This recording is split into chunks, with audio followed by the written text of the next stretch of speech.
Check this out. Just came into Hollywood Motors. It's a 1968 Pontiac Firebird. Very original car. All original body panels. Just really, really clean.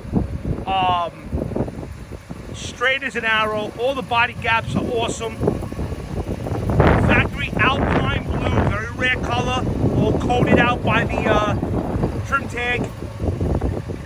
Original YJ block, which is the 350. Pontiac 350 motor, factory air conditioning. The only stuff factory in this car, it came with hubcaps, which I have, the factory wheels and hubcaps. But there is a Pontiac, set of Pontiac rallies on here, which really make it look much better, much nicer. If you like the grandma car look, you can go back to the caps. Factory teal interior, so all colors are numbers matching and all decoded on the trim tag.